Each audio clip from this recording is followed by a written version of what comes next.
हिंदू धर्म में कई प्रमुख व्रत और त्यौहार हर्षोल्लास के साथ मनाए जाते हैं, जिनमें होली पर्व का विशेष महत्व है।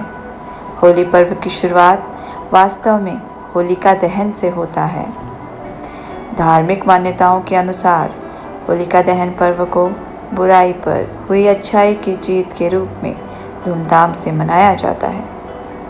पुराणों ने होलिका दहन के संदर्भ में नारायण भक्त प्रहलाद की कथा को वर्णित किया गया है। ये कथा कुछ इस प्रकार है। कहते हैं कि पृथ्वी पर हिरण्यकश्यप नाम का एक राजा शासन करता था, जो भगवान विष्णु का सबसे बड़ा शत्रु माना जाता था। उसने अपने राज्य में सभी को यह आदेश दिया था कि कोई भी ईश्वर की पूजा नहीं करेगा, लेकिन उसका पुत्र प्रहलाद भगवान विष्णु का परम भक्त था।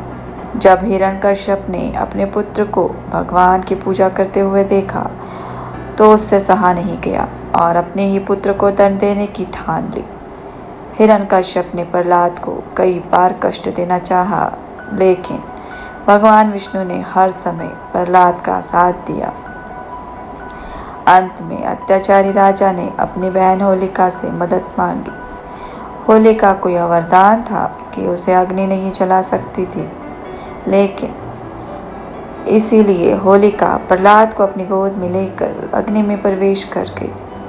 लेकिन भगवान विष्णु की कृपा से होलिका उस अग्नि में भस्म हो गई और प्रहलाद बच गया। तब से होलिका दहन पर्व को बुराई पर अच्छाई की जीत के रूप में मनाया जाता है।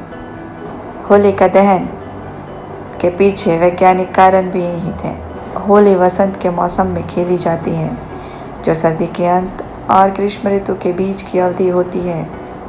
ऐसे में पुराने समय में सर्दियों के दौरान लोग नियमित रूप से स्नान नहीं किया करते थे, जिसके कारण त्वचा रोग का खतरा बढ़ जाता था। इसलिए होलिका दहन के पीछे छिपा वैज्ञानिक कारण यह है कि इस पर्व के दौरान जलाई गई लकड़ियों से वातावरण में फैले हुए खतरनाक जीवाणु नष्ट हो जाते हैं और होलिका की परिक्रमा करने से शरीर पर जमे हुए कीटाणु भी अलाव की गर्मी से मर जाते हैं। वहीं देश के कुछ हिस्सों में होलिका दहन के बाद लोग अपने माथे और शरीर पर होलिका की राख लगाते हैं, जिसे मानसिक और शारीरिक स्वास्थ्य के लिए अच्छा माना जाता है। अगर हमारी यह प्रस्तुति आपको अच्छी लगी हो तो कृपया लाइक करें और चैनल को सब्सक्राइब करें।